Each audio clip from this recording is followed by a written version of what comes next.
నమస్తే ఎవ్రీవన్. చూడండి,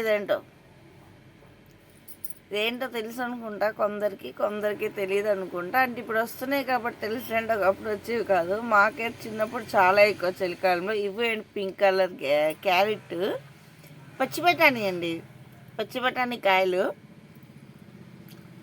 బఠానీ హిందీలో మటర్ అంటారు. మటర్ మటర్ మటర్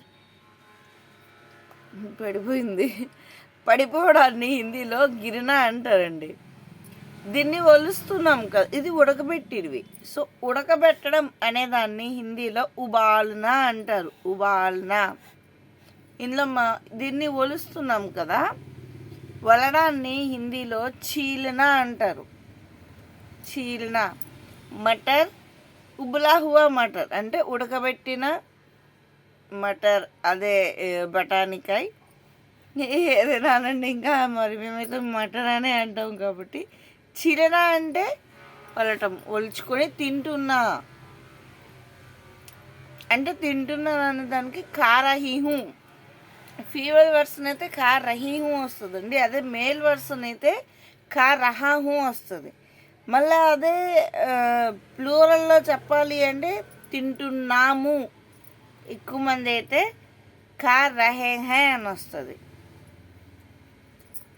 హిందీలో ఇలా ఏదైనా ఇన్ఫర్మేషన్ ఇవ్వాలని కొంచెం ట్రై చేస్తాను. అయితే చాలామందికి అంతే నేను ఎందుకు చెప్పాలనుకుంటున్నామంటే,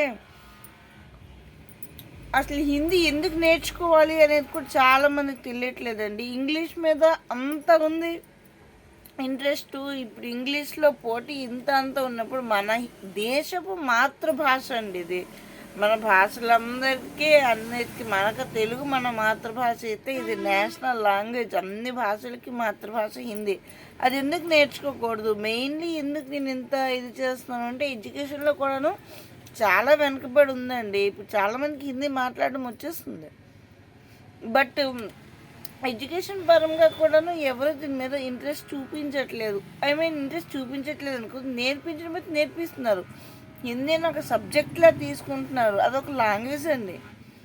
అది ఎలా అయితే మనము తెలుగు ఇంగ్లీష్ ఎలా అయితే మీరు స్కూల్లో నేర్చుకుంటున్నారో, అలాగే హిందీ కూడా మీరు ఒక లాంగ్వేజ్లో నేర్పించాలి. అయితే దాని ఇంపార్టెన్స్ ఏంటి, దానివల్ల యూజ్ ఏంటి అనేది మీరు చెప్తూ నేర్పిస్తే మేబీ ఇంట్రెస్ట్ వస్తుందేమో. రెండోది, ఫస్ట్ క్లాస్ నుండి ఉన్నది హిందీ, 6th నుండి సడన్గా తెస్తారు కాబట్టి కొంచెం ఇబ్బంది అవుతుంది పిల్లలకి అని నేను అనుకుంటున్నాను.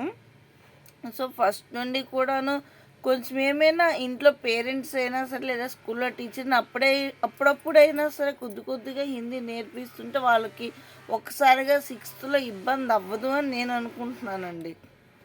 అది చెప్పాలనుకున్నాను. అండ్ కొద్దిగా హిందీ అలాగా చూసే వాళ్ళకి కొందరికైనా అలవాటు అవుతుంది అని చెప్పి నేనేమో చెప్తున్నాను, అంతేనండి. జై శ్రీకృష్ణ. రాధే రాధే.